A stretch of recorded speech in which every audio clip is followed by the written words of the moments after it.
So I think we'll start now, and can I just wish everyone a good afternoon and welcome to our webinar, ladies and gentlemen. Thank you for joining. The title is the 5 key stages to achieving operational excellence in finance. Let me just introduce the panel. First of all, I'm David West, the Head of Sales and Marketing for Accountagility. My co-presenter is Hans Goben, who's held a number of positions as finance director, has got a whole wealth of experience to share with you. And our head of new business sales, Tom Crosby, will also be participating in the Q&A at the end. So between the three of us, we're going to take you on a journey that shows how your organization can achieve operational excellence in finance. And there'll be a full Q&A session. Please hold your questions back to the end, and we very much look forward to interacting with you then. So just by way of introducing this theme, we've done a number of seminars on this theme, and this is effectively a shortened version of one of those. So welcome again, and a little bit of background really on the theme now. So over the last 18 months, we at Accountagility have spoken to well over 100 CFOs, CEOs, finance directors, etc. And what we've noticed is that there's a recurring topic raised in many of these conversations. So the whole issue of how do I achieve operational excellence in my finance function? How can a finance team operate really efficiently? How can we keep productivity and morale high and gain optimum performance? And this is very much a recurring theme. So the objective of this webinar is to share with you information that we've assimilated over the last 12 months, and also to share with you a model by which you can measure yourself, which Hans will talk about. And we'll explain how you can assess where you are on your journey. This is very much a journey, as you can see from the twisty road here, and how you can determine what the next step might be and how to progress to it. This session will take around 45 to 50 minutes. During that time, we'll touch on 3 aspects.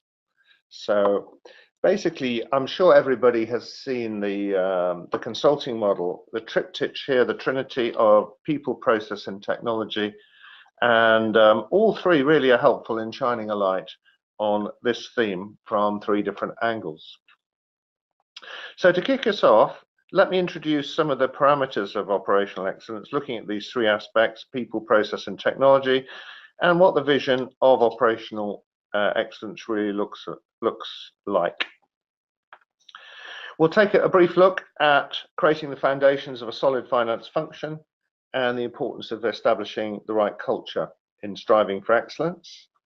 Incidentally, we do plan to run another webinar at a later date where we'll delve deeper into the people side of this topic, and we'll also take some questions at the end about what further angles you might be interested in exploring.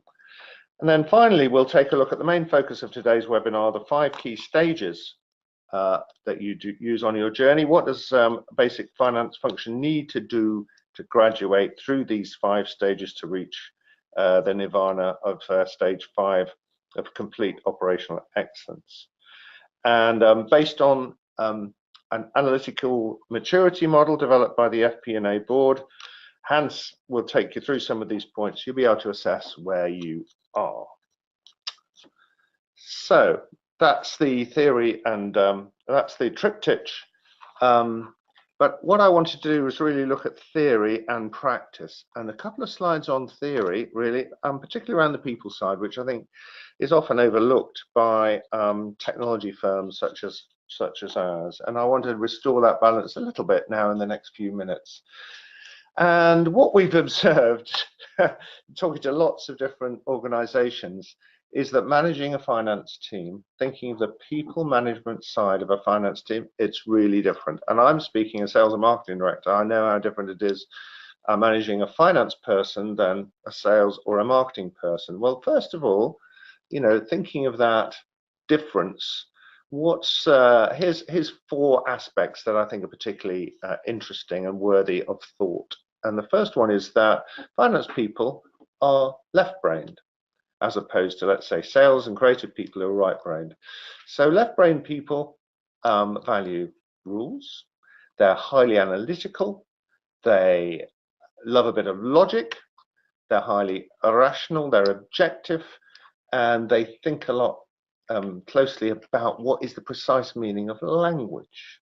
So that's the first differentiator in managing finance team. The next one is that they're really committed. We see finance teams working all the way through the night, sometimes weekends, passing pizzas under the door to try and get that finance objective, that deadline achieved. And the next thing is that they're qualified and skilled. So in some cases, you might be going through qualifications, university, and then the various accounting exams and so on, all the way through your 20s. And that results in you're managing a highly skilled workforce. It's not quite the same in any other functions, perhaps legal, but this is a much larger scale operation than legal in most companies. So you've got a large number of highly skilled people, and they need managing in a very respectful fashion. The other thing, the last of these, is that finance people tend, and of course I'm making generalizations, so excuse me if this doesn't apply to you and you're a finance person, but in general, what we notice is that they welcome predictability and repeatable activities. That really helps them to operate more comfortably. So these are the four aspects really. Now what I'd like to do is talk about a way of looking at people's motivations. And there's many theories on this, and I'm sure we've all got our favorites. This is my particular favorite I've been using for about 30 odd years. And under this schema of trying to assess why would someone come into work, what is the motivating factor, then there's 7 motivations. And the way of thinking about this is that each of these 7 is discrete, and the top 3, so first of all you do a forced ranking so that they're not all at the top, otherwise it's pointless. But so you do a forced ranking of 1, 2, 3, and the 1, 2, 3 in the order that they're in is fairly significant when you come to managing people, because if you can manage against someone's motivation, then they're far more likely to be happy, secure, and be effective. So I'm just going to run you through these 7.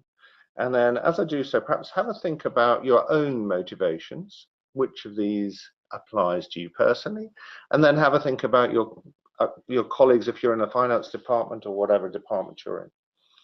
So achievement and recognition are kind of brothers or sisters under the skin, really.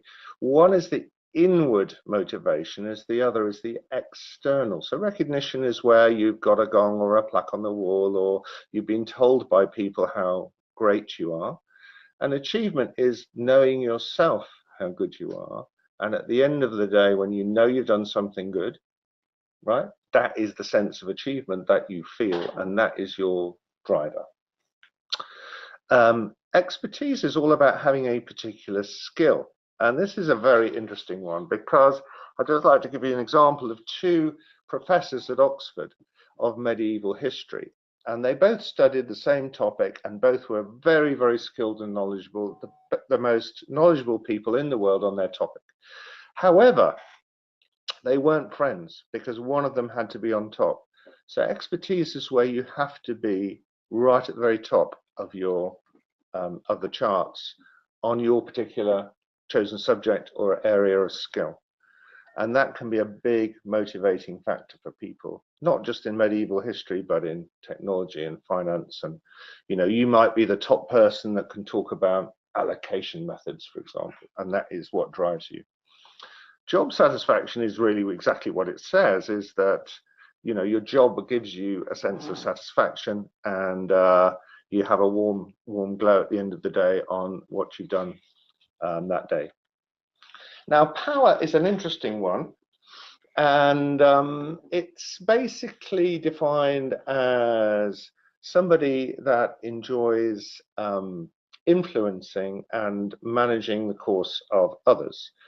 And I suppose a very extreme version of this would be that mild-mannered president of the USA, for example. But it can just be that, it can be quite a positive one in the sense that you want to influence people in a very positive way. So this isn't really as negative as you might think from the Trump allusion. Peer recognition is one where, so a peer group can be anything from people in your village or your community, people that you grew up with, people that you went to college or school with, or let's say people who all went through, I don't know, a SEMA qualification or something. That's a peer group of another type. And it's the desire really to be seen, right, as this person standing on a star is at the top of that group. And that can be a big motivation for some people. And finally, material rewards isn't just money, it's some of the things that go with it. And fending for your family and doing all those good things. So again, it's not just a negative one. Now, before I move on, I'd just like you to consider in finance, which three might you consider would be the top three? I'm going to give you a suggestion before we move on for you to take issue with or agree with or anything in between. So my sense actually is finance people are governed by achievement rather than recognition, often by expertise, and quite often also by peer recognition. I think in terms of power and recognition, these are quite low. Material rewards, strangely enough, are not necessarily, in our observations, in the top three. Anyway, I hope that there's some elements of controversy in that, because we like a bit of a debate on this later. But whatever the three you think are prevalent in your finance colleagues and their team, if you can identify these accurately, then there's no question that this generates a highly performing team that performs their finance activities in an excellent fashion. So I hope that was interesting. So that's the theory.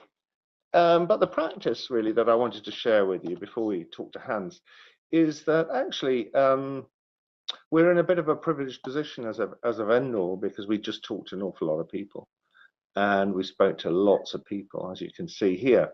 And I'd just like to give you half a dozen selections of their insights to share with you. So this is the practical comments that people have made. Here's a CFO, and she's saying that her team just works mad hours. But the worst thing about it is that the hours aren't getting less each month, because they're spending the same amount of time fixing the same issues again and again and again and not forging ahead. I don't know if any of these resonate with you. Okay. So here's an FD in a bank, a large bank, and this is actually my quote about him. So I met this FD recently, and he actually talked to me about how in the rows of data of his financial reports, he could see stories, he could see a narrative. And this is something that some finance people have great gifts on, and they can really see immediately interpretations. I'm thinking of all the questions I had as a sales director from the finance director, where he seemed to understand, or she seemed to understand more of it than I did.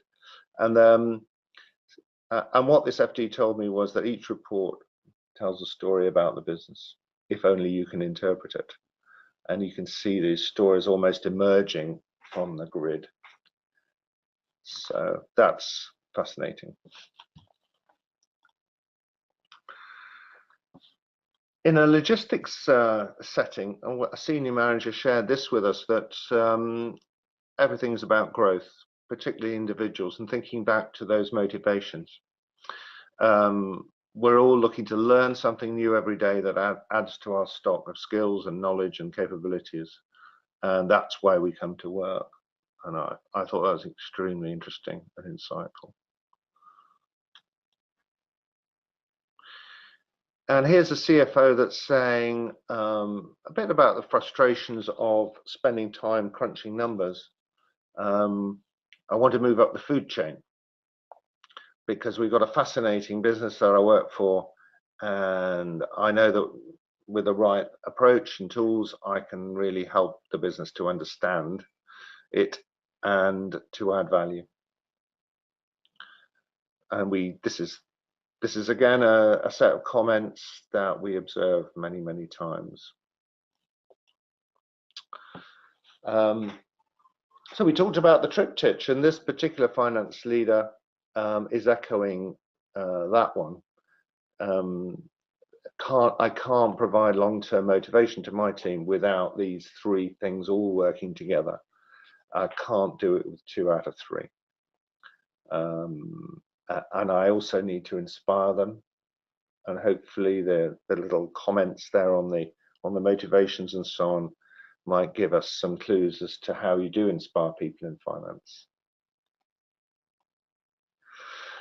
So building on that quote then, and just sort of as my particular talk comes towards its conclusion, here's a good example of where the three things, process, people and technology, all can come together.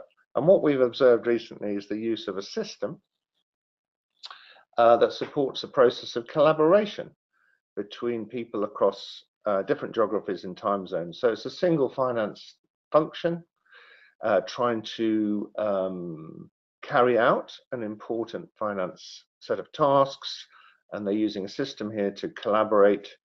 So a cell, if you think of a cell in terms of a spreadsheet, there's a particular issue around, you know, maize revenue in a particular part of the world, or it's a combination of different parts of the world, and they're trying to work out between them where that number's come from, and does this represent a good thing or a red flag or a warning bell for the business.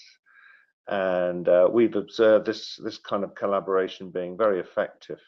Imagine a situation where the west coast of the US and, you know, Sydney are all part of the same issue, and it's got to be resolved super quick.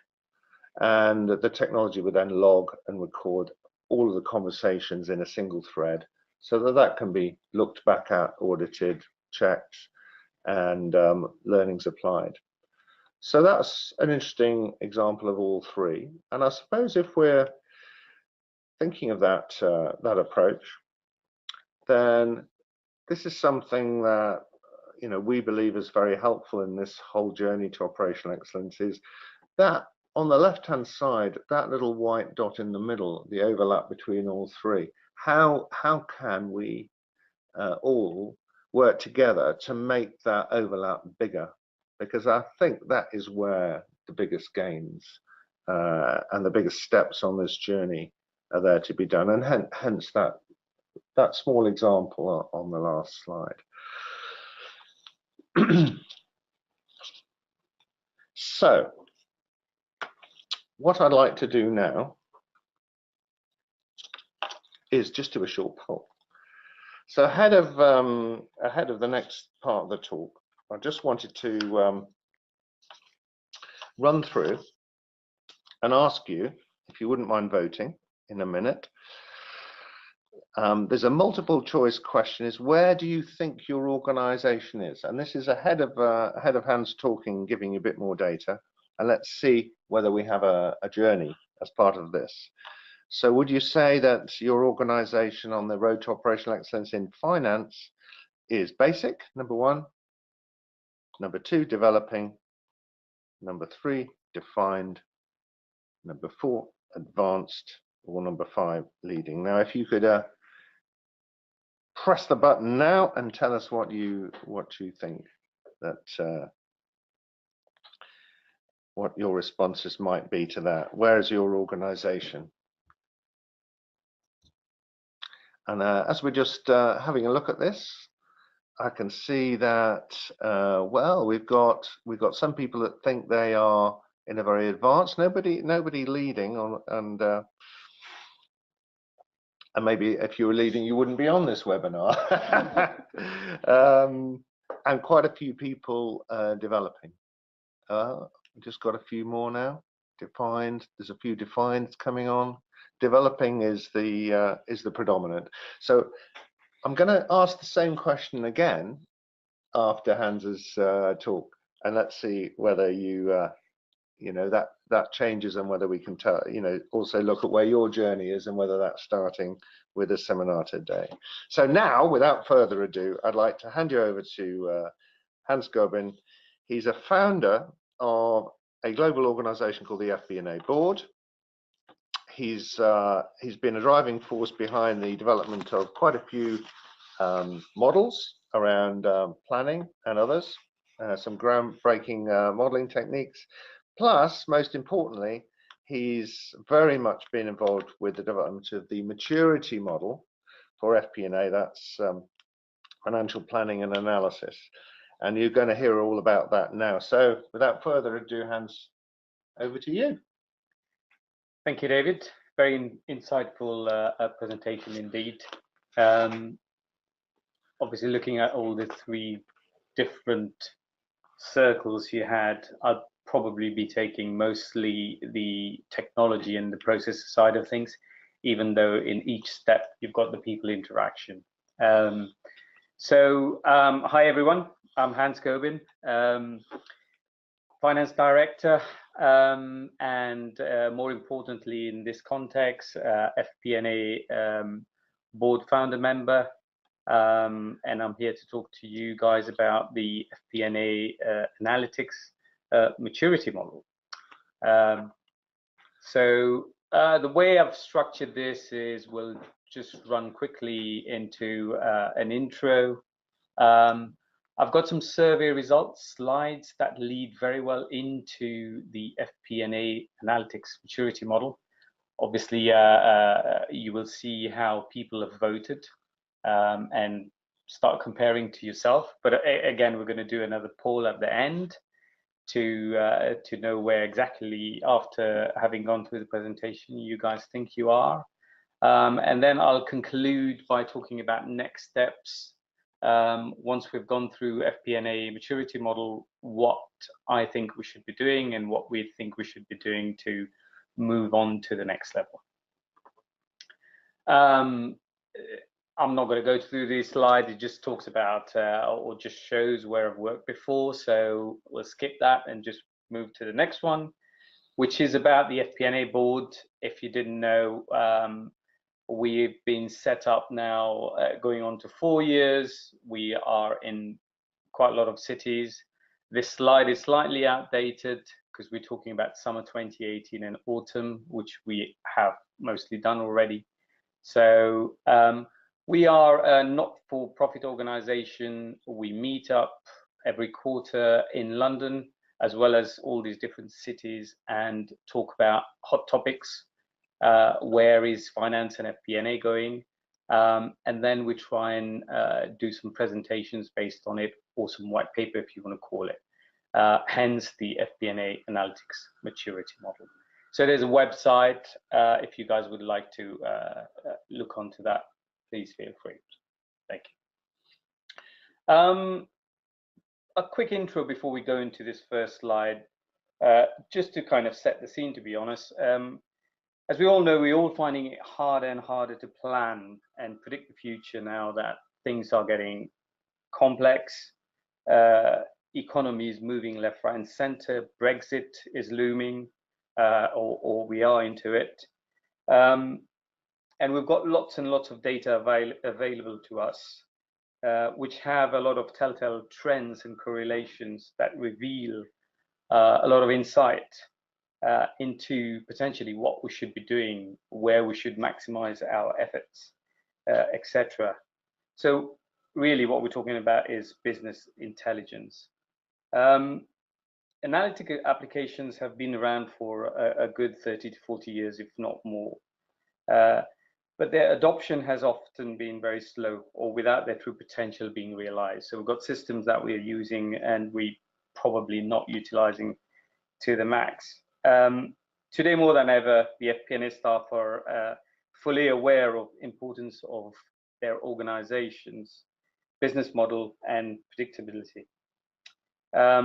all the technologies available to us, we should be using, are we using, and is there any new one that is on the horizon that we are not even thinking about? And to take us through the journey, just how mature are our organization in the current use of analytics? That's the big question. So thinking about all of that, we looked at the survey, and the board met in 2016, early 2016, to talk about the maturity model. And we also did a survey, and these are the slides. So the first slide we're looking at is, how does a business use analytics? If I draw your attention to the last bar on that bar chart, and it is true, everybody tends to use analytics for reporting purposes. What is surprising, though, on that survey, 12% of people didn't say anything. So does that mean to say they're not using anything? Surprisingly, there are some companies that don't. So they go straight to their ERP, and whatever comes out of the ERP is what they used. Less and less people use analytics for predicting future results. So again, 72% were talking about, oh, so what happened last month? 52% are starting to talk about, so what can we see from that? Where do we go? And then what sort of action do we take? Quite a few companies are doing the prescribing activity. So what action should we be taking? So here we can see it's 40%. The next slide I have, yeah. So for an analytic system to be of any real use, we must be able to respond quickly, especially in this fast changing environment, and not take up valuable resources. Our survey showed, and I haven't got this slide to share with you, but it goes on to that, is how much time do we spend doing our annual planning process? So here we're talking doing our budgets. If you look at the results, we have 54% of organization take 2 to 4 months to plan their budget. And as far as forecasting is concerned, you can see clearly here, 3 to 5 days, which is the green, is only 39% of organization. Or if you look at less than 3 days, 20%. This is the minimum. And you've got people taking more than 7 days. So if you're taking 7 days to do a forecast, or more than 7 days, by the time you get to finishing it, it's kind of out of date, really, isn't it? So food for thought. Next slide. What do we use it for?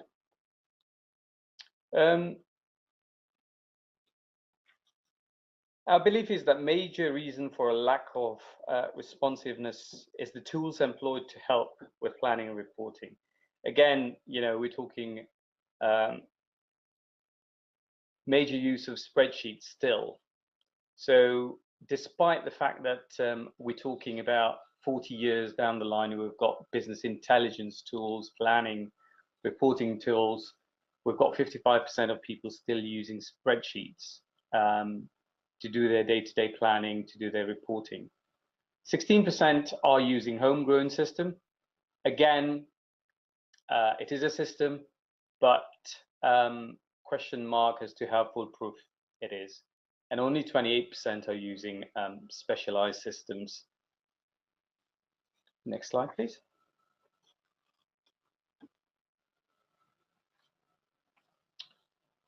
So if we move on to look at the key developments over the next 12 months,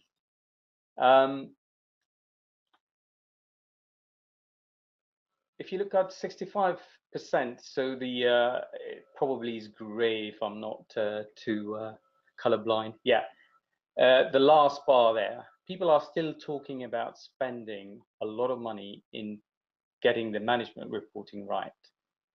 That's where their focus is. Or they're planning and budgeting, again, 65% of people. Strategic planning, only 34%. So effectively, if you look at this, people are still thinking of spending a lot of time and effort in their development. But amazingly, what we would be thinking of, we'd be talking about, AI prescriptive planning, but here we're still talking about management reporting. Move on to the next one. So what's driving business change? The first and the third drivers of change seem to be the same for many, many years. Reducing time and effort in both planning and reporting. So people are still saying they spend far too much time planning and reporting. Well, if we go back to the last slide, just pausing for a minute, it's exactly that. So people still want to invest a lot of money because they're spending so much time in doing their planning and reporting. To do this, modern analytics systems are essential. We can't be using Excel spreadsheets. And some people might even say that, homegrown systems as well. There's just too many in-house interferences. And when the business change, it's not very adaptable. So we're talking about, modern tools that are available to us is what we should be using. Both these factors are well known, and yet the key issues that hold organization back are, again, business systems. I think I'll spend a bit more time talking now about the slide that the FP&A board came up with in early 2016.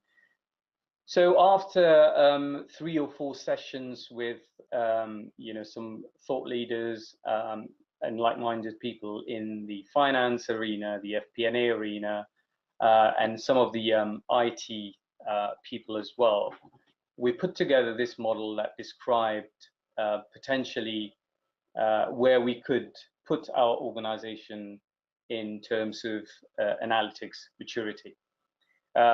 3 state and 5 stages. If I run through quickly on the basic stage, which is number 1, and David has already asked you that question, I think what we find here is that organization having the following characteristics. So basically, no formal analytical processes exist, no established analytical matrices, business drivers, so KPIs, very basic financial model or potentially non-existent. So no BI tool, no dedicated planning system. And when we're talking about collaboration between business unit, between operation, planning, supply chain, etc., doesn't exist. So everybody's working into silos. The second, before I move on to the second stage, it's worth pointing out that organizations as new startup are probably those who are found in this very basic state. You could also find a mature organization that falls into this category because they are undergoing some major transformation, they're splitting their businesses, etc. And then suddenly they're back to square one because they end up with a few different systems. They no longer know what their processes should be. Should they carry on using the same or move on to new, different systems and processes? The second stage is developing. So here what we find is inconsistent planning and forecasting. Basic matrices exist, very little KPIs, though there are some. Planning model does exist, but they're very basic. Most likely to be Excel based, so no systems. Basic BI tool again. Minimal or inadequate collaboration as far as the business units and the processes, etc., are concerned. Analytics is mostly descriptive and backward looking. So basically what has happened in the business, and that is way after it has happened. Organization can find themselves stuck in this sort of developing state. And it happens because there's poor management, business culture is different, inadequate investment in analytics, and that can prevent organization from unlocking their full potential and competing in this world. The third stage is defined. And here you will see there is defined planning processes. Things are clearer. You've got analytical matrices, KPIs are more defined. There is a planning model and planning systems. Defined but disconnected probably from the BI, so they are standalone even though you have a reporting and a planning tool. There is some elements of collaboration between all the different business units. However, heavy reliance on IT. So IT is still supporting everything. If you've got to change something, you've got to talk to IT. Analytic types are descriptive, so what has happened and why it has happened. And this is sort of where it kind of stops. This state is characterized by relative stability. Companies can stay in this state for a long time. Processes are stable, but not best in class, which is what I believe we should all be striving for. Fourth stage is the advanced stage, enterprise-wide planning. So everybody is planning at the same sort of time. Multidimensional matrices exist. The KPIs are leading industry-wide, setting new trends. We're talking about driver-based planning now, and flexible planning. Advanced BI solution. Collaborative planning, so everybody's talking to each other and things are being done at the same time. If there's a change in one place, it flows through the model, the system, and the outcome is very clear, very quickly, very clear. Self-service planning, low reliance on IT. So for changes, we can do it ourselves, the finance community. And again, we're starting to talk about predictive. So what will happen next? So moving on now. And finally, the leading stage. This is where best in class is what we're striving for. So integrated planning processes, all departments integrated. Leading matrices and drivers, we touched on that in the previous stage. Integrated driver-based planning, both horizontal and vertical. So operational planning, financial planning, strategic planning is all linked to each other. Fully integrated with BI, so BI reporting is talking to planning and updating at the same time if there's any change in any sort of KPIs, trend, etc. Real time, and then we're talking about advanced proactive analytics. So hence, this is where your AI is starting to come into play and feeding into your planning processes and telling you where you should be heading. Maturity of the organization. So this is what the survey revealed as to where organizations think they are. And we'll get a survey done with you guys in a bit. Surprisingly, 75% of the organizations thought they were still at the basic stage. And the hockey stick is that way. So if you go to leading, none of the guys came up and said they are leading. I think the issue as well with this sort of poll is that you can find that you've got a few attributes in developing, but most of them probably in basic. So hence people put themselves in the basic. Next slide, please. What is holding organization? Again, investment is not given high enough priority. So us finance people are not pushing the agenda and not making a good enough business case to management that this is what we need.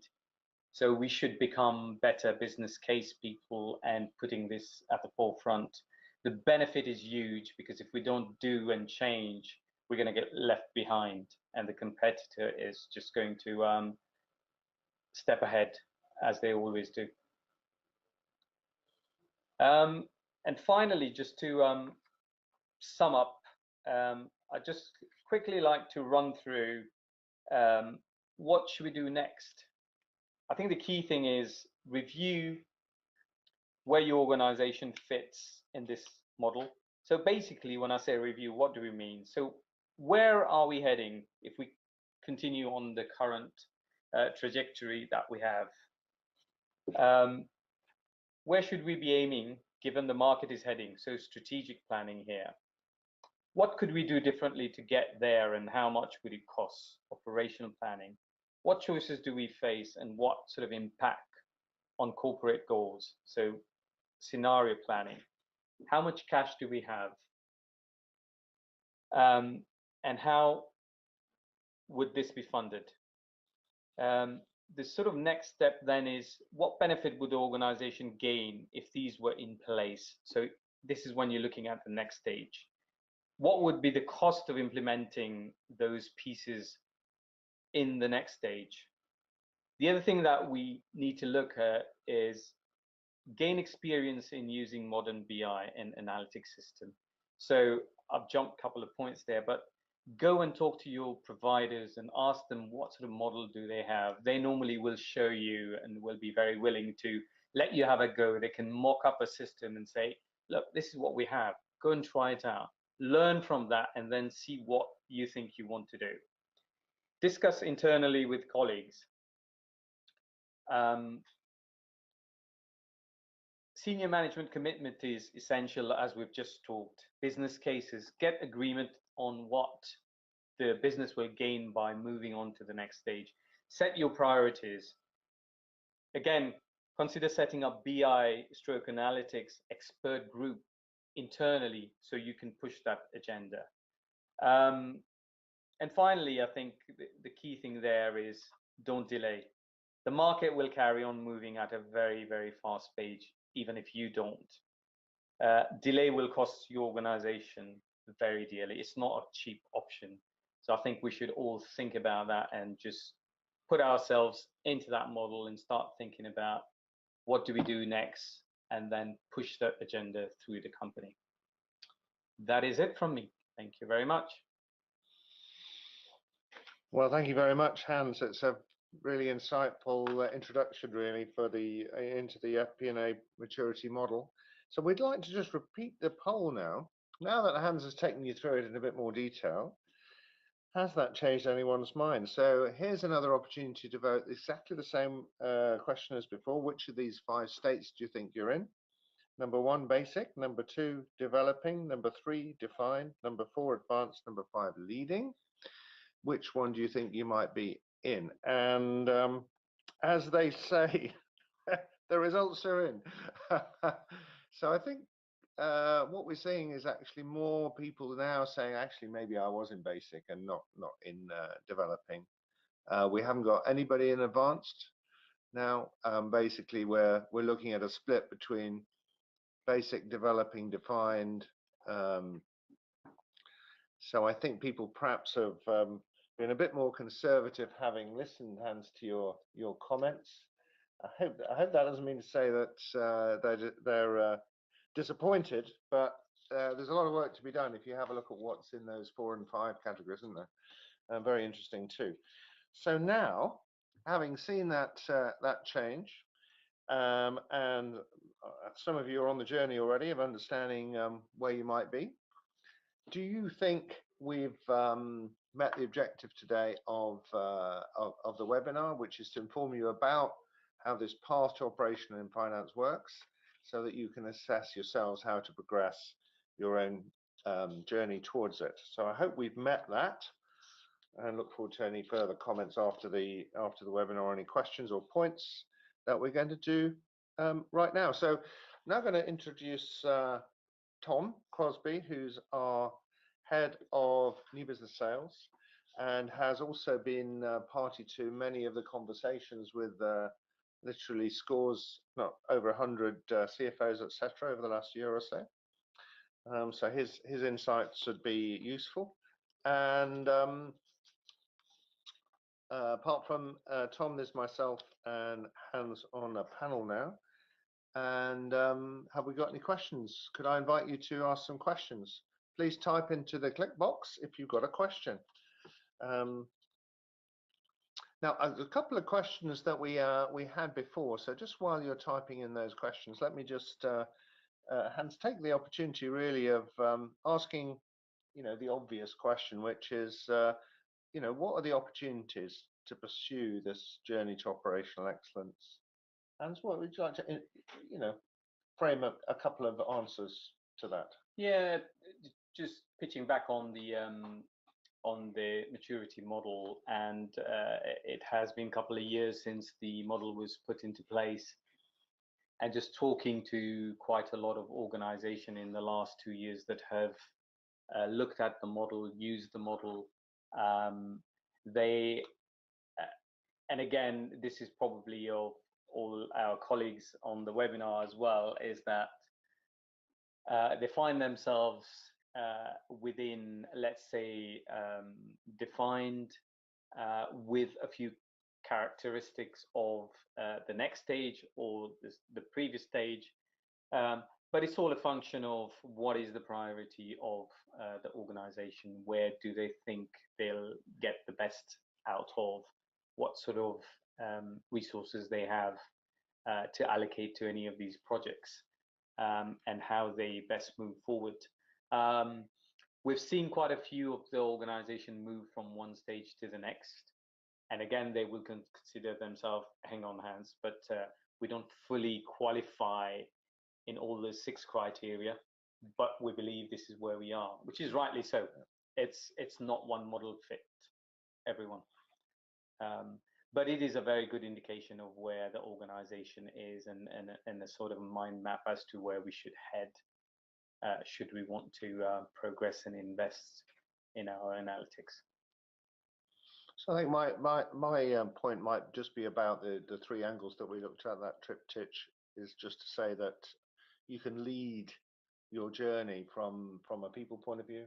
That's what, that, in terms of cultural development and skills development, or from process point of view, start off with looking at your processes, redesign your processes if you think they're not fit for purpose in the world that you want to go to, or that whole technology and systems side. Hans has referred to that, and we've obviously taken some of our clients along that road. May I just add, on the people side, David, I think within FP&A and within finance generally, the more we're moving and pushing or trying to push the boundary, we're finding it harder and harder to recruit good FP&A people, good and analytics people, good. So yes, and your presentation has showed really, what are the factors that we should be looking at as well in terms of getting the people in, what motivates. Well, if there's a demand for those people in the future, then obviously it's going to be a great career path, isn't it? Absolutely. Get more people interested in it from an early age. So I've got another question coming in here. I'm one of those organizations who are at a basic level. What should my top priority be to kickstart my progression through the steps? Now, Tom, can I bring you in here? What would your observations be for an organization that's at the basic level? Well, I think first of all, there's got to be a realization that they are in fact at the basic level. If we use the old SAP parlance of as is to be, I think what you have to do is identify what the gaps are between what you're doing now and the desired state. I think there's another 2 things that go along with that as well, which I've found in my discussions with a lot of finance people, and that is, surprisingly, and this is purely subjective, a lot of Hans has touched on this, a lot of finance people we meet are not very good at putting business cases forward. So what we have done in our interactions with them is try to help them to at least shape some of the thought processes that they should have in terms of how actually sell that internally. I think there's also guilt as well that they actually feel about saying we need to improve our financial systems when there's other parts of the organization asking for better HR, better supply chain, better production systems. And I actually don't know how you crack that one. It all comes down to appetite at the end of the day. But I think if you see that you can improve the organization and that's going to trickle through everywhere else in the organization, everybody's going to get a benefit. And it requires bravery. And that's all I'd like to say on the matter, really. Thank you, Tom. I've got another question here. What are the key benefits that finance might get from one of these projects? Hans, do you want to take that one to start with? Yeah, absolutely. I mean, just going back to the surveys and just thinking of what do we spend our time on mostly at the moment? It's reporting, it's planning and forecasting, and how much time do we spend? All of our time is being spent on that. You know, some people were taking 2 to 6 months to do annual planning. That is a massive waste of resources and opportunities. By the time you finish it, the year is over anyway. So I think the key thing is one of these projects will definitely move people's focus from being reporters, which we shouldn't be in finance, to actually adding value and looking at where the business is going, what direction do we need to take, what action do we need to take the business where it should go. So definitely resource is the key thing. One of the things, Hans, that we've done here is generate a sort of list of some of these benefits, and I guess there's 42 headings that we've identified from typical interaction with the clients, and that can quite often help, because if you start off with a blank sheet of paper and somebody says what are the benefits, your mind goes completely blank too. So we found that helps people. They can just literally tick off which of these things mean something to their project, their initiative that they're thinking of doing. And if I can just add, David, the point about the business case that Tom just made as well, that is a great checklist to use in terms of pushing the business case to management, because obviously there's all sorts of benefits that it'll bring to the business, which is not obvious, but it will. So definitely worth thinking about using that as a template, or at least something to put in there. So I'm being told by my colleagues here that we're sort of running out of time. I did get this fantastic question, which we're going to have to put off for another day, but let me tell you what it was to whet your appetite perhaps for a future topic, which is, where does robotic process automation, RPA, where does this fit into the journey we've been talking about? So let me leave you in suspension for that one, for perhaps a future one, because that sounds rather interesting question. So just like to really thank the panel, Tom Crosby, but especially Hans Gorbin for his insightful account of the 5 stages and the journey to operational excellence in finance. We hope you found it really useful. I would just say that there are some further webinars and seminars this year on this theme, and we'll be letting you know what those particular topics are, and we're looking forward to interacting with either directly or indirectly with some of those. So I'd like to thank everyone for their participation. Copy of the slides from today's presentations will be available to those who'd like one, but for now, enjoy the rest of your afternoon, everyone, and goodbye from us.